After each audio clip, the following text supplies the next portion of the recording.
contre-histoire de la philosophie de Michel Onfray. 13e année, la résistance au nihilisme. Aujourd'hui, dialectique de mai 68.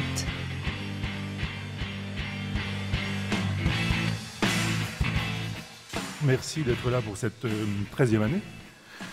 Merci à vous qui êtes là ce soir.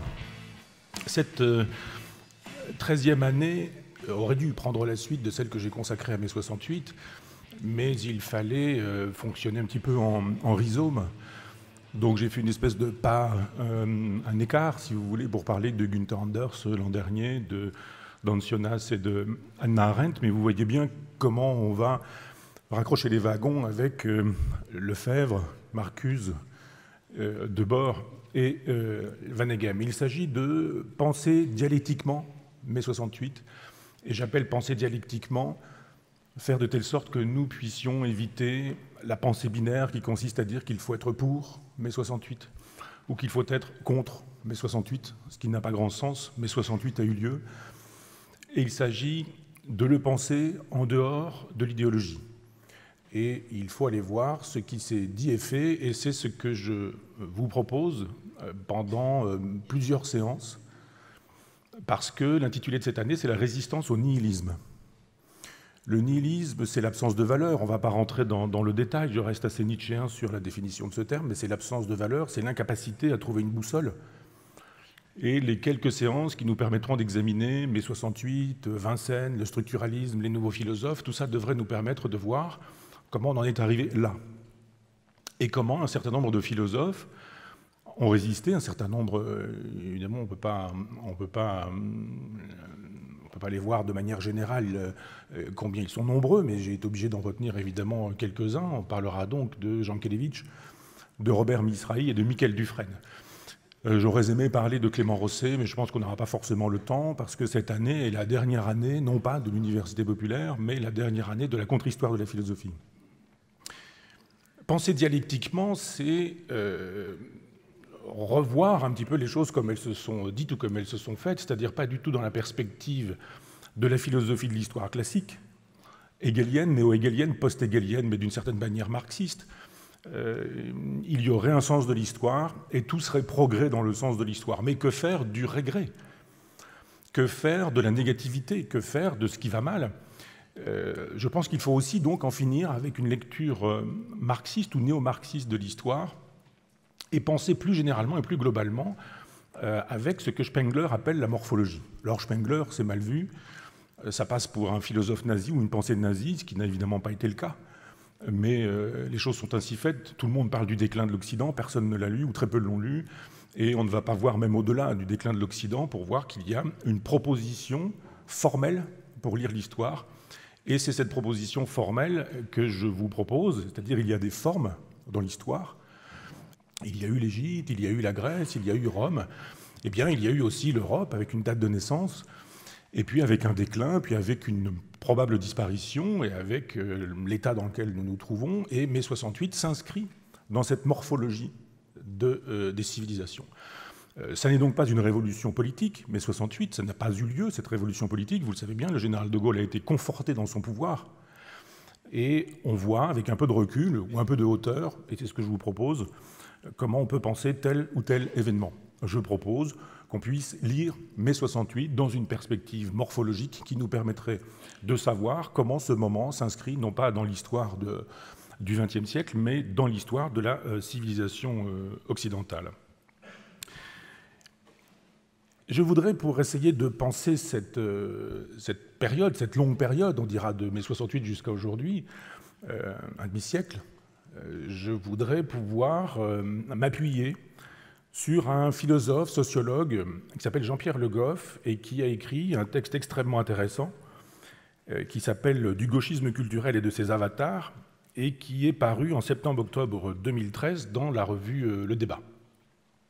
Jean-Pierre Le Goff n'est pas un homme de droite, parce que vous savez qu'aujourd'hui, alors que les repères sont perdus sur ce terrain-là, la gauche défend des idées de droite, la droite défend des idées de gauche, l'extrême droite défend les mêmes thèses que l'extrême gauche sur un certain nombre de sujets, Donc effectivement, ce sont plutôt des invitations à ne pas penser que des invitations à penser ou à bien penser, cette bipolarisation. Il procède, Jean-Pierre Le Goff, de ce qu'il appelle l'anarcho-situationnisme. C'est une étiquette qui n'est pas une étiquette. Être situ en mai 68, être anarcho ou anarchiste, ça veut tout dire, mais enfin, ça veut dire qu'effectivement, il est dans le plaisir pris à la fête qu'est mai 68, et puis il deviendra par la suite maoïste. Ce qui n'est pas exactement la même chose. Autant on a l'aspect dionysien au départ, le goût de la fête, autant par la suite on a le plaisir apollinien, le goût de l'ordre. Ce n'est pas exactement la même chose. On a eu l'occasion de parler un petit peu de ce qu'a été le maoïsme et des effets qu'il a produits.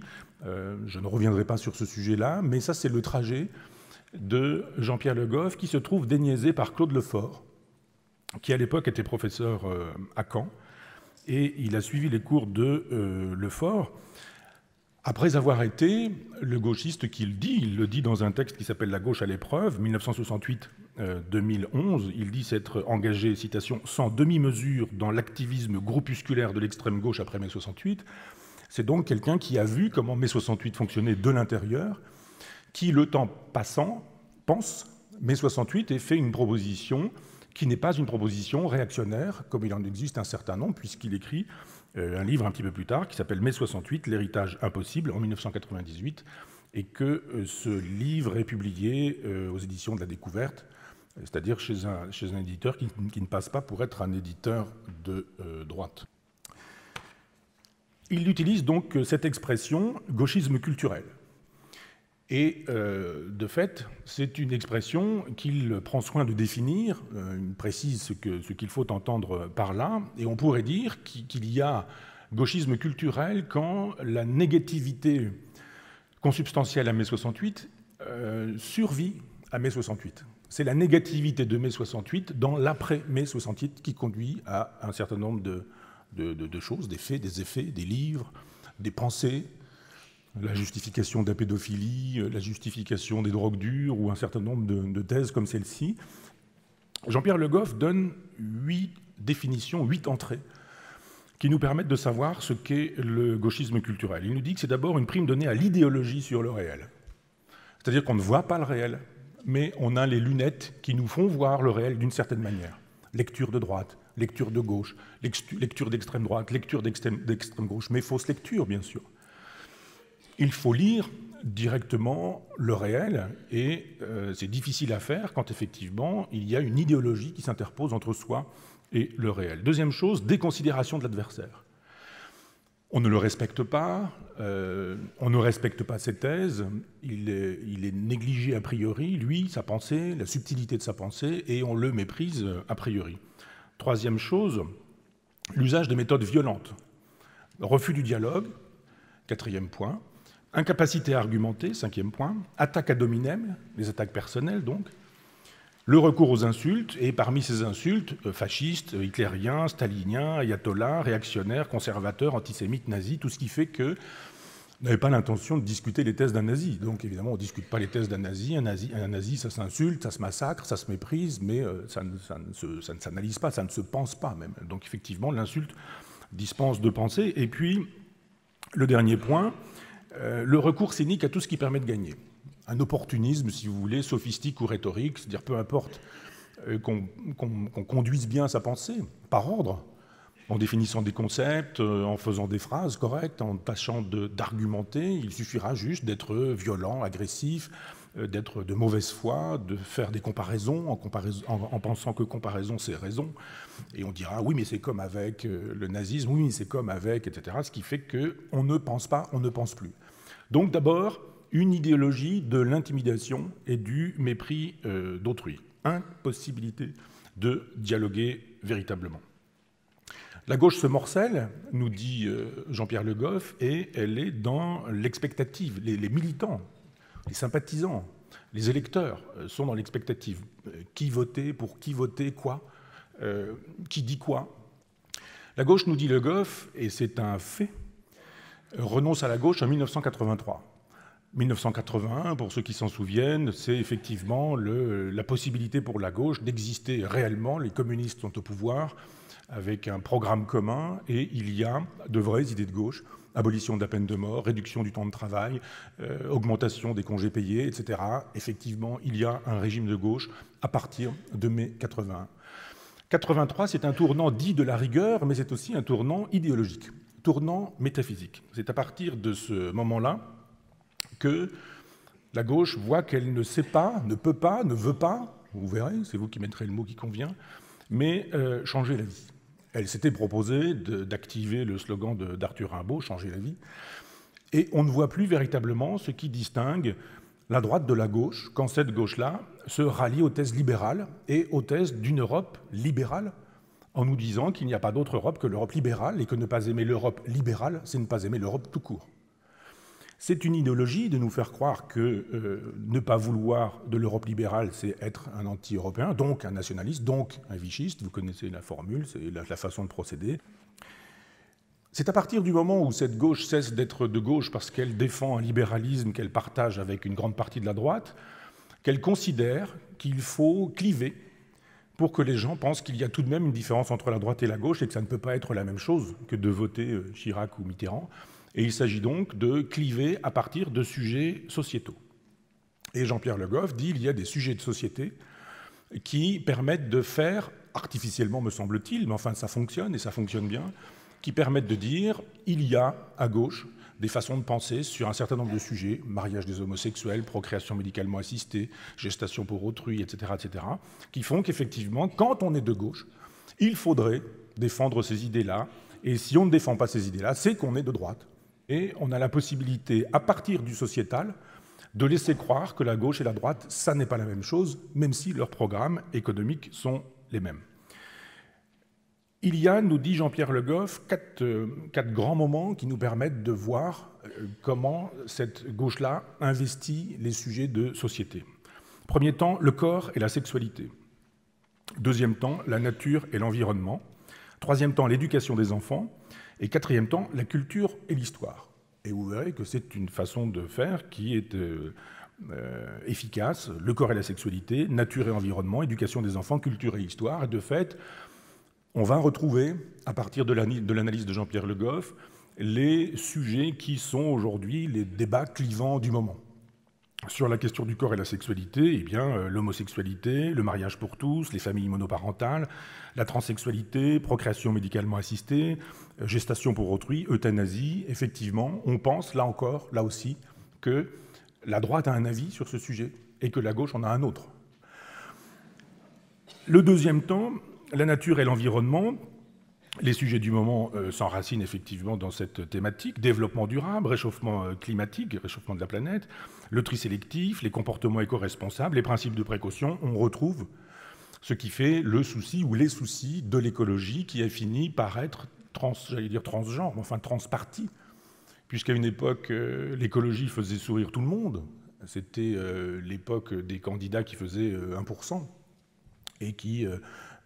avec Dumont, faisait rire parce qu'il arrivait avec son pull rouge et une pomme sur la table alors qu'on avait des vrais clients importants, sérieux, qui, eux, arrivaient costumés et cravatés. Et puis, c'est fini, Louis Dumont ne fait plus rire, puisque l'écologie, elle existe à droite, elle existe à gauche, qu'il y a des écologies diverses et multiples, qu'il y a des écologies radicales, qu'il y a des écologies plutôt light, allégées, qu'il y a des écologies rurales, puis des écologies urbaines, enfin que l'écologie est entrée dans la politique et dans la politique politicienne pour le meilleur. Et il faut effectivement défendre la planète et parfois pour le pire, puisque ce sont souvent des variables d'ajustement dans la politique politicienne. Troisième temps, l'éducation des enfants, ce qui permet de réfléchir aux problèmes d'aujourd'hui, ce qu'on appelle le pédagogisme, c'est-à-dire le souci des méthodes plutôt que le souci des contenus, plutôt le souci de comment faut-il transmettre plutôt que le souci de ce qu'il faut transmettre. Les pleins pouvoirs donnés à des théoriciens des sciences de l'éducation avec l'oubli que ça peut se passer autrement que comme les livres le disent. On découvre aussi qu'il y a des oppositions contemporaines entre l'éducation nationale et l'instruction publique. Est-ce que l'école doit éduquer les enfants? Est-ce qu'elle doit instruire les enfants? Est-ce qu'il faut choisir? Est-ce qu'on ne pourrait pas avoir l'éducation et l'instruction?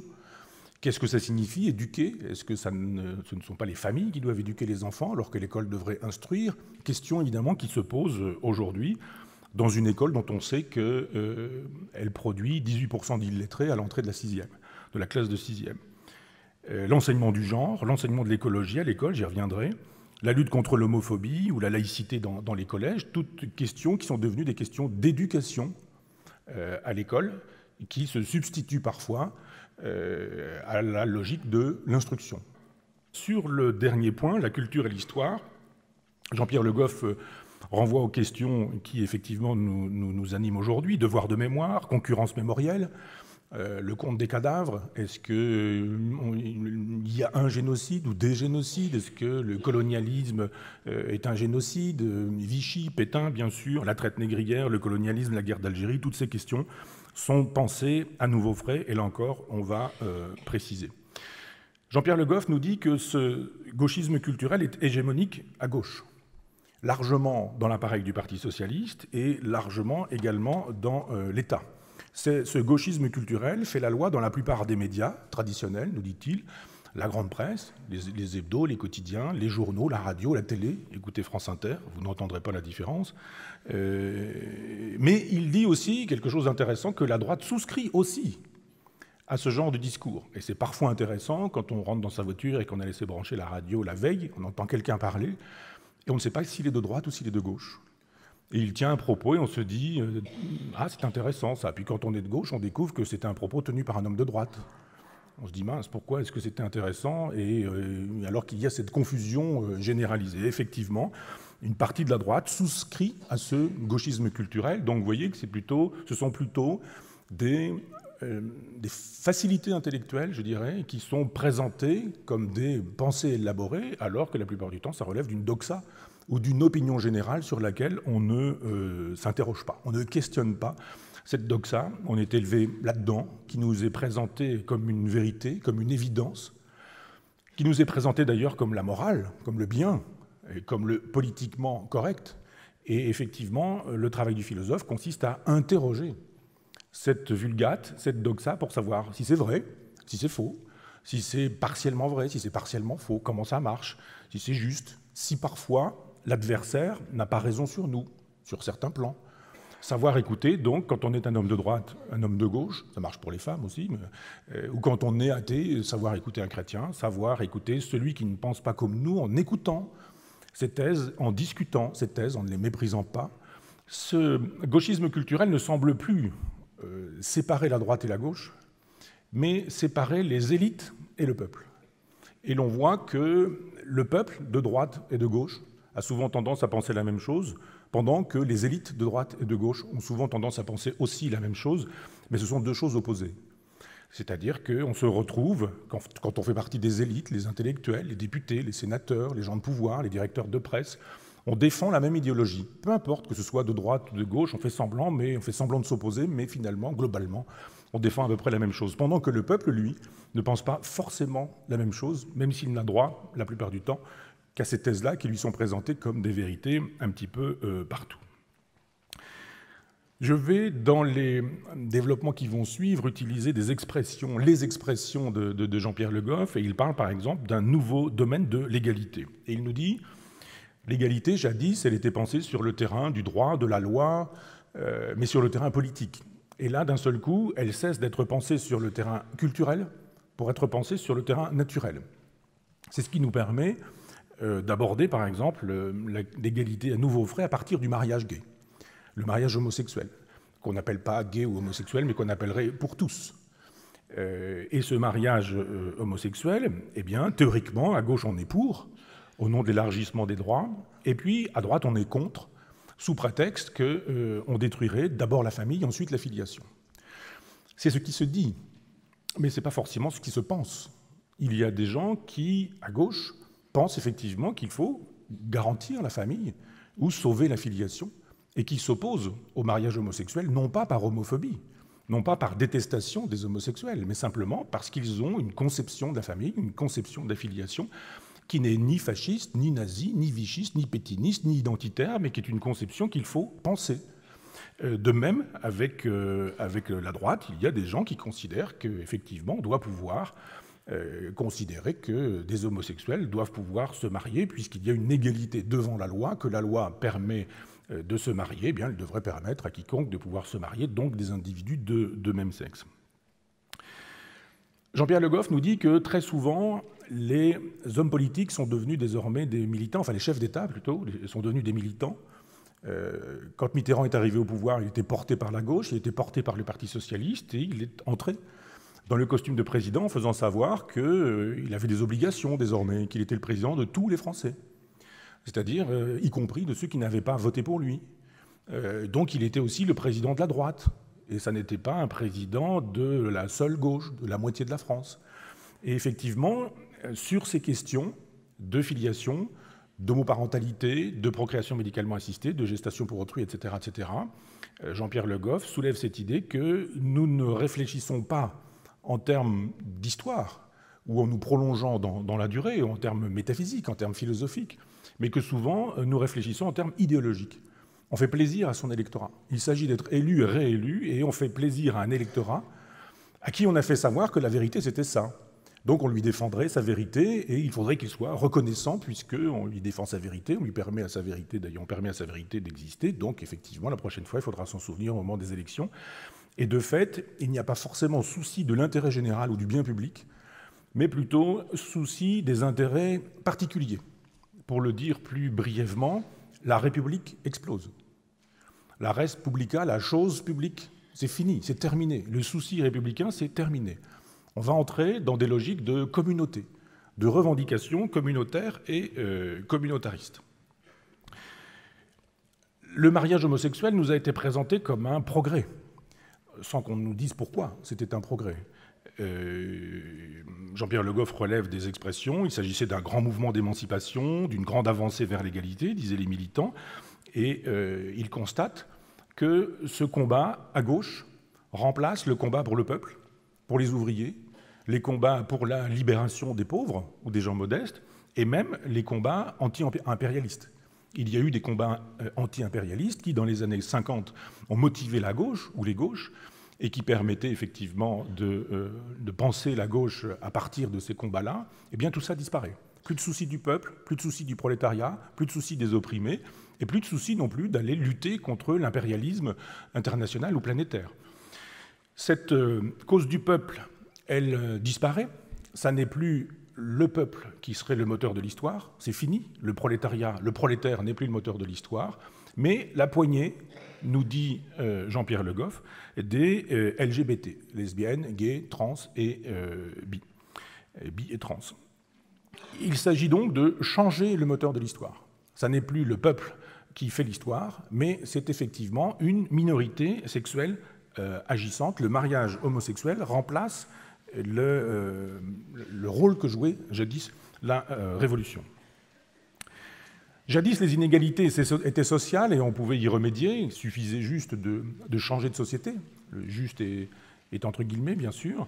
C'était la vieille logique rousseauiste et on changeait la société, on changeait les hommes et c'était parfait. Aujourd'hui, l'inégalité, elle est devenue naturelle, dit Jean-Pierre Le Goff. Les homosexuels qui sont privés de paternité à cause de leur physiologie, de leur biologie, considèrent qu'il s'agit d'une inégalité. Que faire de cette inégalité ? Si effectivement les hommes veulent pouvoir faire des enfants alors qu'ils ne le peuvent pas comme les femmes le peuvent et qu'on considère que cette inégalité, eh bien, c'est à l'État de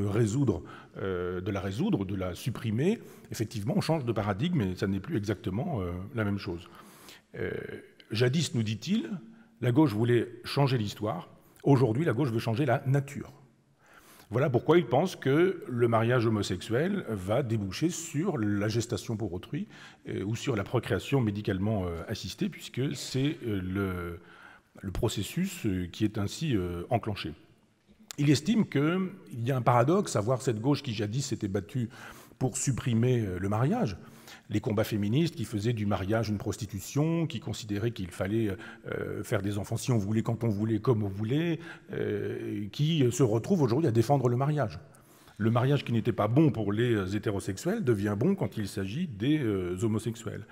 Le mariage homosexuel est devenu une vertu pour la gauche, c'est-à-dire que le mariage devient une vertu pour la gauche, alors que pendant très longtemps, c'était une vertu pour la droite. Deuxième thématique abordée par Jean-Pierre Le Goff, ce qu'il appelle l'antifascisme revisité. Là encore, il nous dit « faisons de l'histoire » plutôt que de l'idéologie. L'idéologie consiste à dire que la gauche était résistante et la droite collaborationniste. Les choses sont ainsi, l'affaire est réglée, et on imagine qu'un homme de droite qui aurait résisté ou un homme de gauche qui aurait collaboré, ça aurait été plutôt étrange. Et de fait, il y a une invitation à penser ce que les socialistes et les communistes ont fait, non pas ce qu'ils ont dit, mais ce qu'ils ont fait dans l'histoire, pour qu'on puisse savoir que l'antifascisme n'a pas forcément été associé a priori aux socialistes ou encore moins aux communistes. Léon Blum, par exemple, refuse de donner des armes à la gauche ou aux républicains espagnols qui veulent lutter contre le franquisme. On connaît l'histoire. La Chambre qui a été élue en 1936, qui est une chambre de gauche, a massivement voté les pleins pouvoirs à Pétain.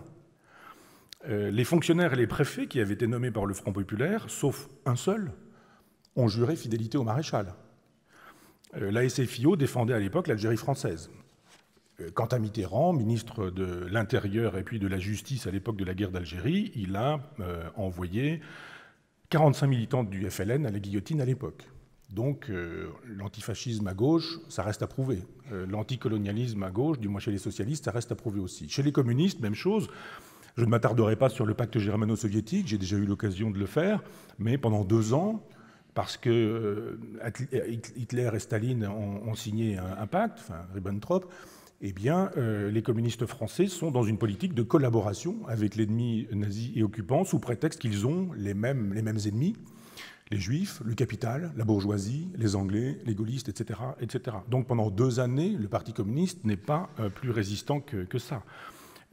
L'affaire Guy Môquet, j'ai déjà eu l'occasion d'en parler, qu'on nous présente comme un héros de la résistance, qui a été effectivement fusillé par les nazis parce qu'il était en prison. Il était en prison non par fait de résistance, mais parce qu'il a distribué des tracts qui appelaient à la collaboration avec l'occupant nazi. Donc effectivement, mythologie aussi avec le Parti communiste qui défendait l'anticolonialisme, puisque le 8 mai 1945, à Guelma, quand légitimement un certain nombre d'individus algériens font la fête pour célébrer la libération et demandent leur part, qui est une demande légitime, eh bien, il y a des coups de feu, il y a des morts, et que, d'une certaine manière, certains font remonter le début de la guerre d'Algérie à ce moment-là. Eh bien, le journal de l'Humanité titre le 8 mai 1945 qu'il s'agit de provocation hitléro-trotskiste. C'est dans l'Humanité. En septembre 1960, le Parti communiste français critique encore le manifeste des 121 qui appelle à l'insoumission pendant la guerre d'Algérie. Ça veut dire effectivement que fin 1960, le Parti communiste n'est toujours pas dans un combat d'émancipation anti-impérialiste. C'est un petit peu plus tard que le ralliement se fait au FLN, quand les choses sont quasiment terminées. Il y a donc une vulgate, et cette vulgate fait qu'il y a eu des antifascistes et des fascistes, et qu'il y a eu des antifascistes de droite et de gauche, et des fascistes de droite et de gauche, et que les choses sont visibles et que Jean-Pierre Le Goff donne même des noms. Il nous dit qu'il y a eu des résistants de la première heure qui ont été de droite, catholiques, monarchistes, aristocrates, nationalistes, par exemple Daniel Cordier, que tout le monde connaît, qui a été le secrétaire de Jean Moulin, et qui à l'époque était à l'Action française, et quelques-uns qui sont issus de la Cagoule, qui était un mouvement de droite extrême, d'extrême droite, comme André de Wavrin, dit le colonel Passy, qui était chef du bureau central des renseignements et d'action, qui était les services secrets de la France libre, le colonel Rémy, qui était connu à une époque, parce qu'il a écrit quelques ouvrages qui lui valaient la une des journaux, qui était le premier agent du général de Gaulle dans la France occupée, Guylain de Bénouville, chef du mouvement Combat, ou François Mitterrand, résistant en mars 1944, mais qui sont des individus qui sont issus de l'extrême droite. L'antifascisme, nous dit Jean-Pierre Le Goff, est aujourd'hui utilisé à tout bout de champ. On mène des combats antifascistes, il y a des antifas, etc. Et Le Goff nous dit qu'il y a de l'antifascisme quand il y a un fascisme historique. Le fascisme historique, il s'est arrêté avec les fascismes historiques, à l'évidence. Alors même s'il y a des historiens pour nous dire aujourd'hui que Vichy n'était pas fasciste, on peut imaginer que tout de même, je serais plutôt tenté de dire qu'il y a un fascisme français à Vichy, mais qu'on ne peut pas dédouaner Vichy de relever du fascisme. Il y a eu bien sûr le nazisme, il y a eu bien sûr Mussolini, jusqu'à la Grèce des colonels, et ceux qui résistaient à ce fascisme historique, en risquant la prison, leur vie, étaient vraiment les antifascistes. Et dire aujourd'hui qu'on est antifasciste quand on lutte contre le gouvernement de François Hollande ou contre le gouvernement de Nicolas Sarkozy, c'est un excès de langage qu'on ne devrait pas se permettre, nous dit-il.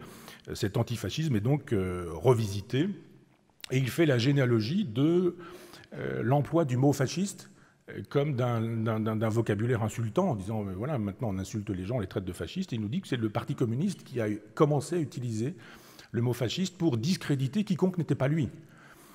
Idéologiquement, ça relève du marxisme-léninisme. Le fascisme, c'était la forme autoritaire que prenait la bourgeoisie pour maintenir son ordre menacé par le prolétariat. Les bourgeois avaient peur de la révolution prolétarienne, ils se militarisaient et ça donnait naissance au fascisme. Fascisme égale capitalisme, antifascisme égale anticapitalisme. Eh bien, c'est une idéologie, elle est fautive, nous dit Jean-Pierre Le Goff, parce que être antifasciste, c'est résister à des gens qui sont réellement des fascistes. Il interroge également ce qu'il appelle un antiracisme nouvelle génération. Et cet antiracisme, il renvoie à l'analyse de SOS Racisme dans les années 80.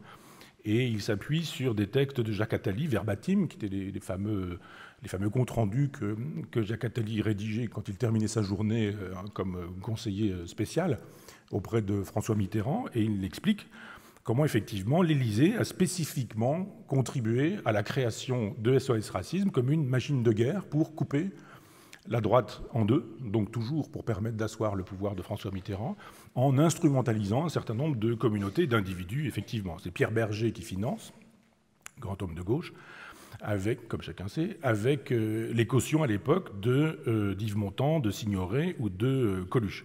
Mitterrand vient de renoncer à la gauche. Il s'agit, là encore, de chercher un sujet clivant qui permettra de dire la gauche est antiraciste, la droite est raciste.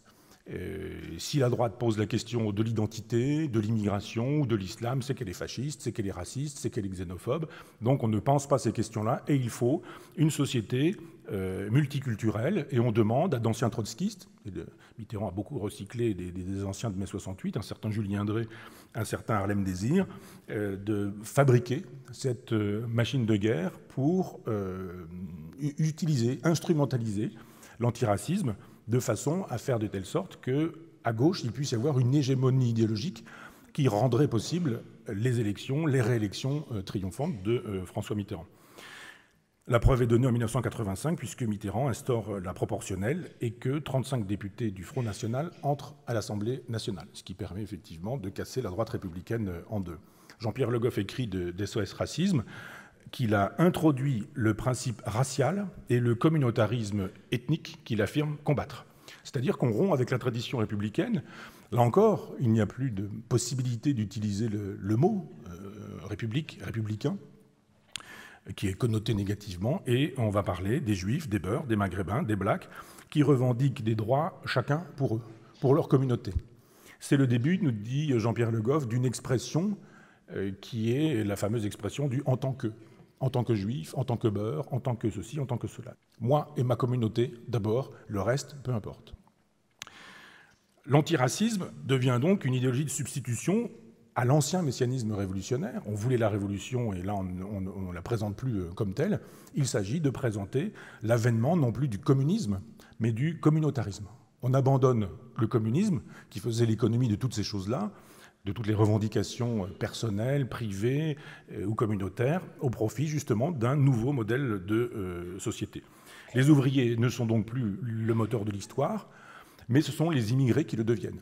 Et on voit et on verra dans la généalogie de ce gauchisme culturel à partir de ce qu'on appelle la French Theory, la théorie française, c'est-à-dire le rôle qu'auront joué ou que jouent les intellectuels à cette époque-là, les Deleuze, les Foucault, les Guattari, etc., pendant que Jean-Paul Sartre s'effondre. Jean-Paul Sartre était celui qui, justement, quoi qu'on en pense, et j'ai jamais été très tendre avec Jean-Paul Sartre, mais du moins, on peut lui reconnaître que, même s'il s'est beaucoup trompé, il a défendu le prolétariat, il a défendu les ouvriers, il a défendu les gens modestes, il a défendu la cause du peuple. Disons-le comme ça, eh bien cette cause du peuple, elle disparaît avec des nouveaux intellectuels qui considèrent que le peuple n'est plus le problème et qu'on ne doit plus s'en soucier. Il faut une fameuse France black, blanc, beurre. Et c'est le nouveau paradigme, c'est le cosmopolitisme qui nous est présenté comme un modèle de substitution à la République. C'est le nouveau paradigme.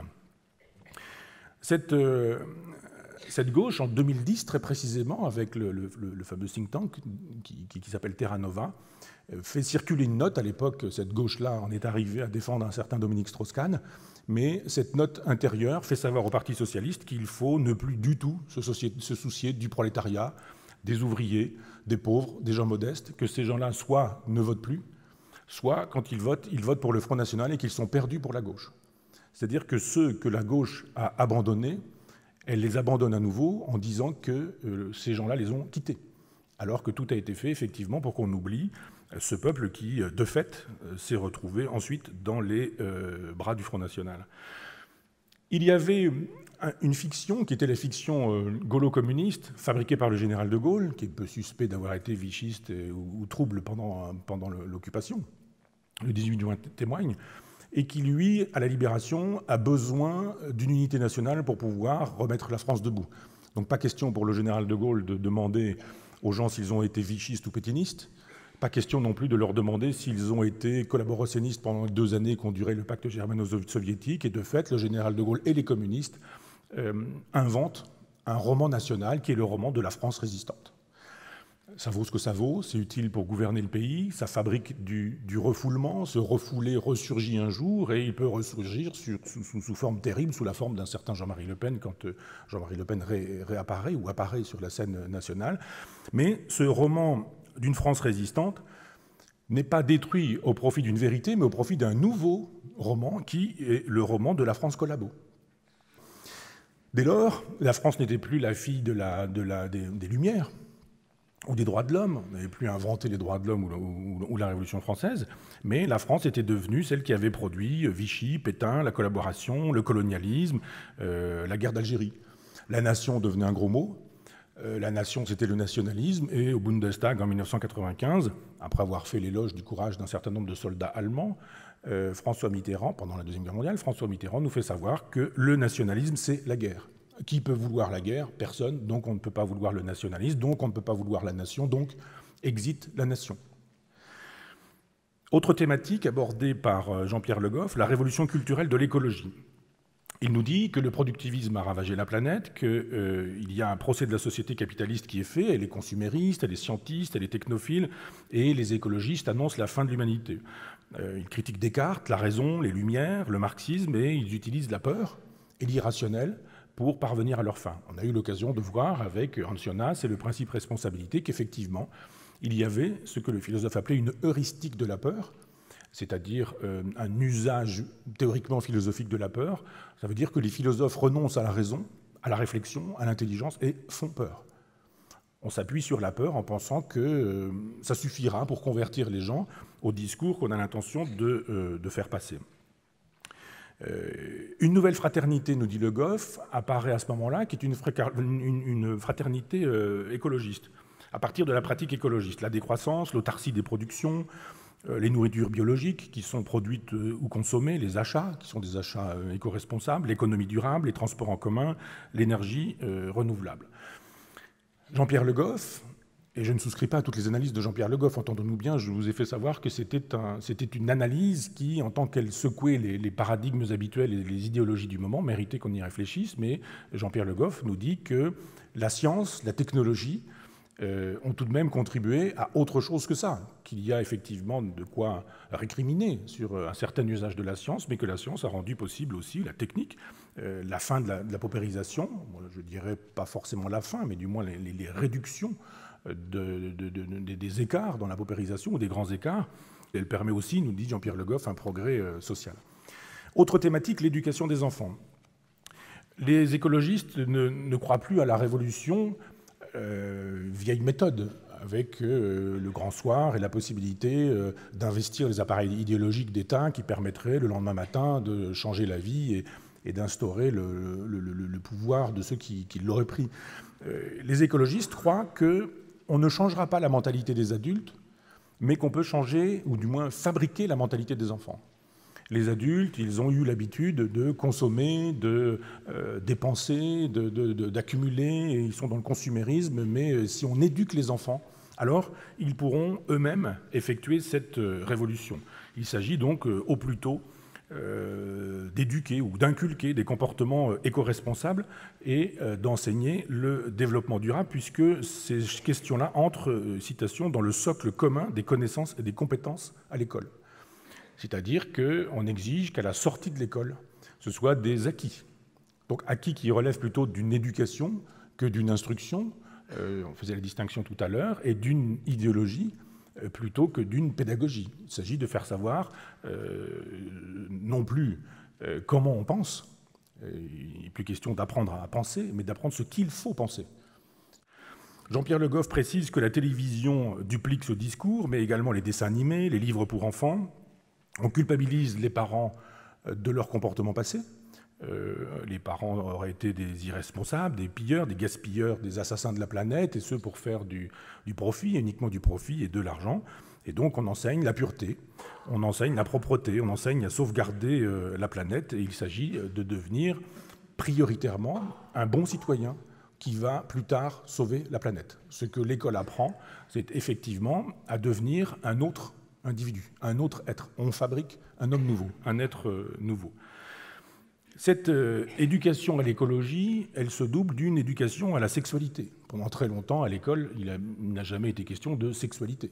C'était une affaire personnelle et privée qui concernait les familles. Les familles enseignaient l'éducation sexuelle à leurs enfants ou n'enseignaient pas, mais on n'enseignait pas ces choses-là. On a commencé à faire de l'éducation sexuelle, et moi je me souviens d'une éducation sexuelle qui passait par les mammifères. C'était une façon scientiste, positiviste d'aborder la question. Elle est désormais abordée de manière idéologique. C'est-à-dire que le divorce, qui était exceptionnel à une époque, a cessé d'être exceptionnel, il est devenu plus ou moins la règle. Il s'agit donc de le justifier et de considérer que les parents mariés, qui ont fait des enfants, qui n'ont pas divorcé, sont d'une certaine manière, ils existent bien sûr, mais qu'il y a plus de divorces, de familles monoparentales, et il s'agit désormais de déculpabiliser également l'homosexualité. L'hétérosexualité est présentée comme une hypothèse, comme une possibilité. Pourquoi pas être hétérosexuel? Mais il y a aussi l'homosexualité, et puis il y a aussi le transgenre, etc., toutes choses qui sont enseignées également à l'école. Jean-Pierre Le Goff signale que des titres ont été prescrits à l'école, et donne ces titres, il dit c'est dans des listes, et je vais vous dire tout à l'heure ce que sont les textes officiels qui donnent ces listes, mais il parle d'un livre de Béatrice Boutignon, Tango à deux papas et pourquoi, point d'interrogation, Nathalie Cizarret et Daphné Degé, Mes mamans se marient, Ophélie Texier, Jean à deux mamans. Il nous dit, et j'ai eu l'occasion d'en parler à une époque et de soulever quelques réprobations dans cette enceinte, mais que la théorie du genre est l'idéologie de l'éducation nationale. Il s'appuie sur un texte dont je vous donne les références. Il s'agit de la Convention interministérielle pour l'égalité entre les filles et les garçons, les femmes et les hommes dans le système éducatif 2013-2018. Il s'agit donc d'un texte programmatique. C'est une citation. « La notion de genre si controversée y figure en toutes lettres. » Et il cite.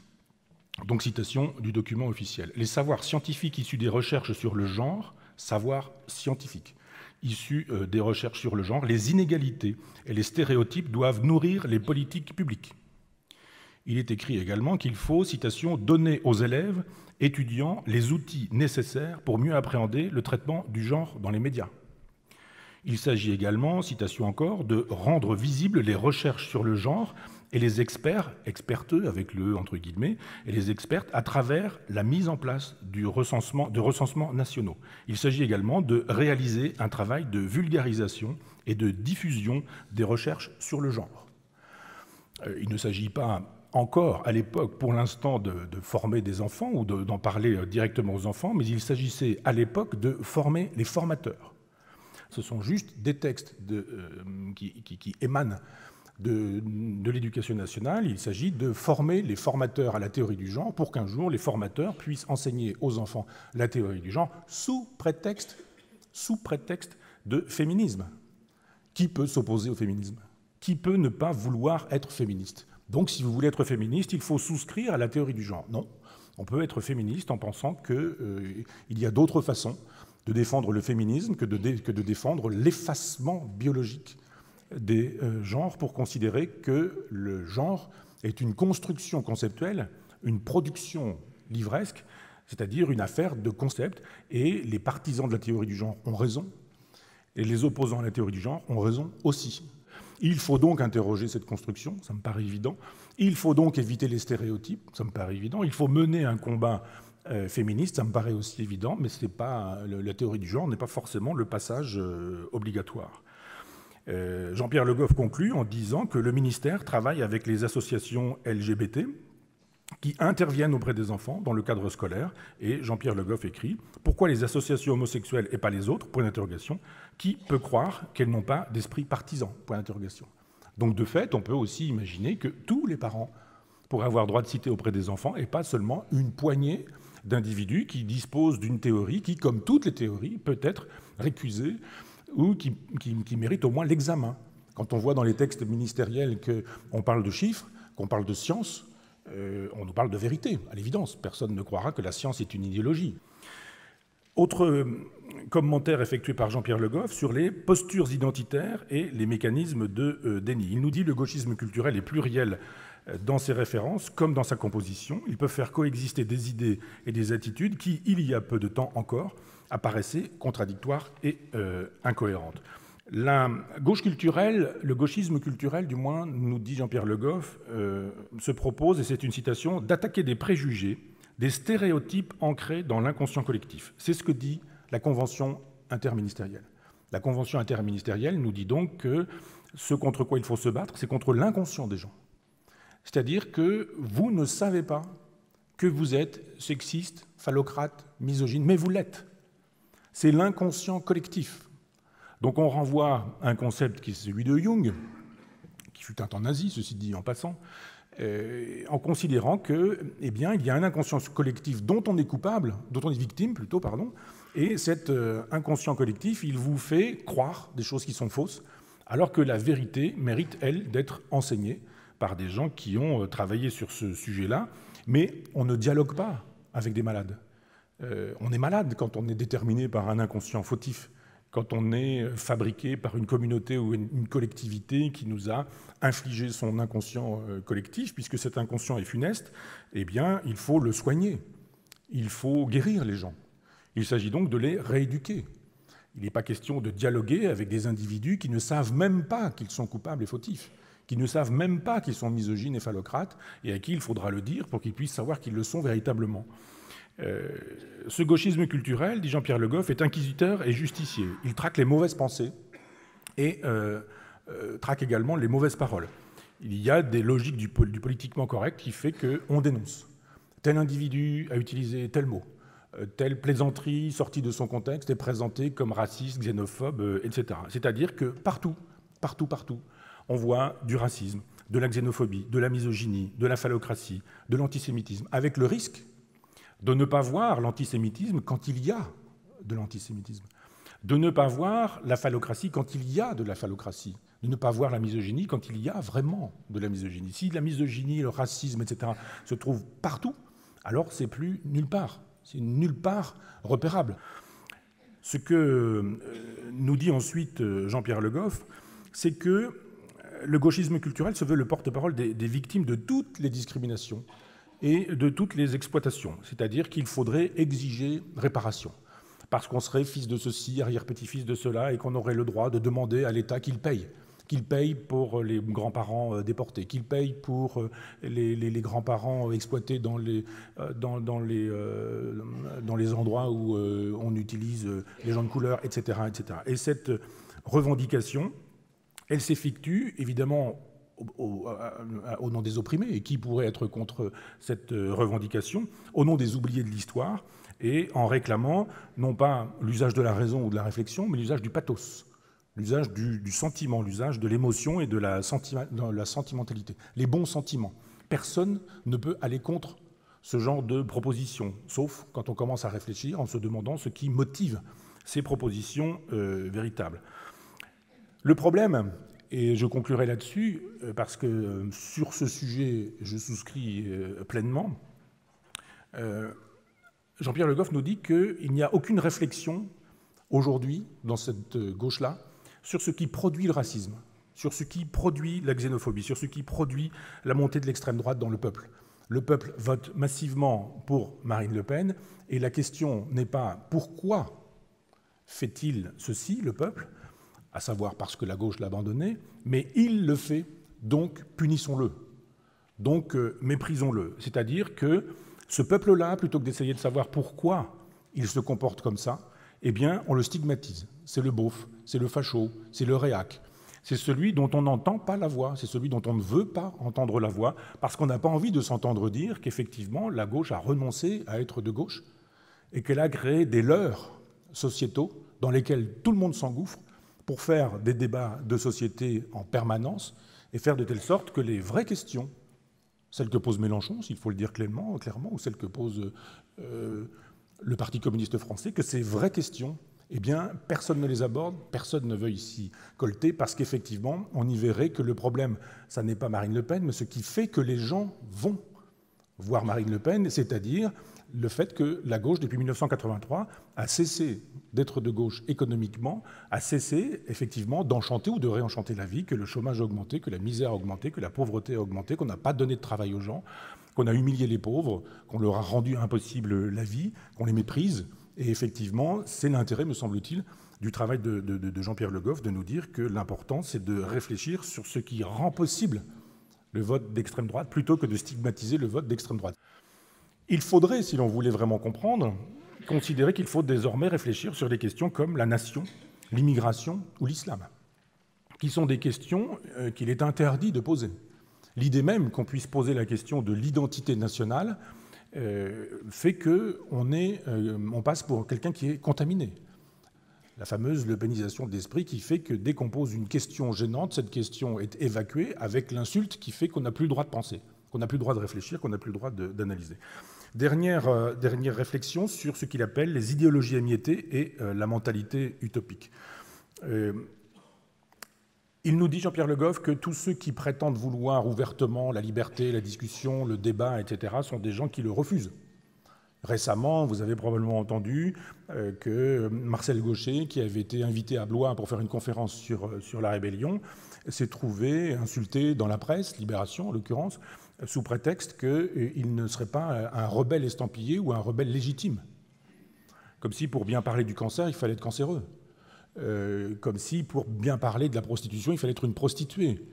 On a le droit, comme c'est le cas de Marcel Gauchet, je ne souscris pas aux thèses de Marcel Gauchet, mais je pense qu'il vaut mieux quelqu'un qui analyse intelligemment la question de la révolte, même s'il n'est pas lui-même un révolté, qu'un révolté qui ne saura pas dire deux phrases ou faire deux phrases. Et l'idée qu'au nom de Bourdieu, qui reste un personnage majeur, massif pour moi et pour ma conception du monde et ma conception des choses, qu'au nom de Bourdieu, on pouvait interdire à quelqu'un de penser la rébellion sous prétexte qu'il n'était pas rebelle dans les formes infligées par le politiquement correct qui nous disait que la rébellion, c'était ceci, c'était cela, ça ne pouvait pas être Marcel Gauchet qui écrit dans Le Débat, qui publie chez Gallimard, ou etc., etc. Il faut écouter Marcel Gauchet, débattre avec Marcel Gauchet, être d'accord ou pas d'accord, en respectant les idées de Marcel Gauchet, en les critiquant au sens noble du terme, c'est-à-dire en les examinant et pas en les insultant. Même chose avec les autres penseurs, quels qu'ils soient. Conclusion de Jean-Pierre Le Goff, il nous dit « Ce gauchisme culturel veut produire une société nouvelle, avec un homme nouveau. » Et de fait, lisons ou relisons Orwell, c'est effectivement un danger majeur, me semble-t-il, et il n'a pas tort, Jean-Pierre Le Goff, d'écrire ceci. Il dit « Une société, voilà ce que voudrait d'une certaine manière le gauchisme culturel, une société enfin débarrassée des scories du passé, réconciliée et devenue transparente à elle-même, un monde délivré du tragique de l'histoire, un monde sans frontières, sans haine, sans violence et sans guerre, pacifié et fraternel, mu par le souci de la planète, du plaisir et du bien-être de chacun. À l'échelle individuelle, cet imaginaire est celui d'un être indifférencié, un être sans dilemme et sans contradiction, débarrassé de ses pulsions agressives, bien dans sa tête et dans son corps, s'étant réconcilié avec lui-même, avec les autres et avec la nature, et, qui plus est, autonome et citoyen actif de la maternelle jusqu'à son dernier souffle, citoyen du monde et éco-citoyen. Le Goff nous dit, c'est ce que le gauchisme culturel veut imposer ici et maintenant. Pas demain ou plus tard, mais ici et maintenant, par les moyens qu'il signale. Les autres séances seront consacrées à voir ce qui a nourri ce gauchisme culturel à partir de l'après-mai 68, c'est-à-dire les travaux de Vincennes et de ceux qui faisaient Vincennes, Scherrer, Deleuze, Foucault, etc. Les pensées du structuralisme, ce qu'ont été les penseurs du structuralisme, les Barthes, les Deleuze, les Foucault, les Claude Lévi-Strauss, etc. Ensuite, ce que les nouveaux philosophes ont fait aussi pour achever la gauche, cette façon de dire la gauche c'est le marxisme c'est le goulag, donc la gauche c'est terminé, on ne peut plus être de gauche, donc soyons libéraux. C'était la thèse de Bernard-Henri Lévy dans La barbarie à visage humain. Donc les quelques séances qui suivront seront consacrées justement à voir quelles pensées, au pluriel, ont rendu possible ce gauchisme culturel et surtout ce nihilisme contre lequel s'opposeront ceux dont je vous ferai l'éloge, c'est-à-dire Misrahi, Jean Kelevitch et Michael Dufresne. Je vous remercie. Donc ce texte de Jean-Pierre Le Goff n'est pas encore à ma connaissance, mais intégré dans un volume qu'il aurait fait paraître depuis. Je vous rappelle son titre, « Du gauchisme culturel et de ses avatars », publié dans la revue Le Débat en septembre-octobre 2013. Jean-Pierre Le Goff a donc écrit mai 68, l'héritage impossible, et effectivement, il explique que cette négativité de mai 68 a produit des délires qui sont des délires qui font encore la loi aujourd'hui, et que si l'on veut effectivement penser mai 68, il faut penser la positivité qui aura été la destruction de tout ce qui était patriarcal, de tout ce qui était domination de l'homme blanc, mâle, etc., mais que cette critique négative doit se doubler d'une affirmation positive avec des valeurs, des propositions. Il écrit également « La gauche à l'épreuve », sous-titré, enfin pas sous-titré, mais c'est 1968-2011, et ce sont des chroniques extrêmement intéressantes qui, comme celle dont je vous ai parlé, analysent la gauche à gauche. Parce qu'il ne s'agit pas d'une critique de droite, il ne s'agit pas d'une critique réactionnaire ou conservatrice de mai 68 ou de l'état des lieux, mais que c'est une lecture d'une gauche qui nous dit, eh bien, la gauche a perdu ses repères, et ce n'est pas une raison pour dire qu'il faut abolir la gauche ou en finir avec la gauche, c'est une façon de dire repensons la gauche à partir de ce que la gauche n'a pas fait ou de ce que la gauche a mal fait. J'ai pas pris tout Jean-Pierre Le Goff, il a écrit récemment La fin du village, ou un livre sur la fin du village que je n'ai pas lu, mais qui me paraît extrêmement intéressant. Je vous signale aussi La barbarie douce, publiée à La Découverte, et qui est sous-titrée La modernisation aveugle des entreprises et de l'école. Travail extrêmement intéressant aussi. Un petit texte sympathique d'un personnage sympathique que j'aimais bien et qui m'aimait bien, mais qui est parti un peu trop tôt, qui s'appelle Jean-Paul Dolé, 68 art joyeux, qui n'avait renoncé à rien, mais qui est mort un peu tôt à mon goût, et qui m'avait envoyé chez Germina, qui est un petit éditeur, un livre qui s'appelle La joie des barricades, car il y a eu joie des barricades. Et puis ce petit livre que je suis en train de lire, de Bérénice Levé, La théorie du genre ou Le monde rêvé des anges. C'est chez Grasset, et justement c'est une façon de penser la question du genre au-delà des invectives. En philosophe, c'est une jeune philosophe.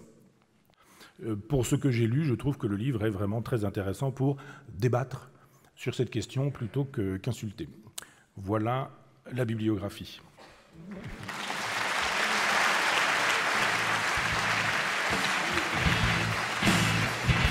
C'était Contre-histoire de la philosophie de Michel Onfray. Prise de son, France Bleu Basse Normandie.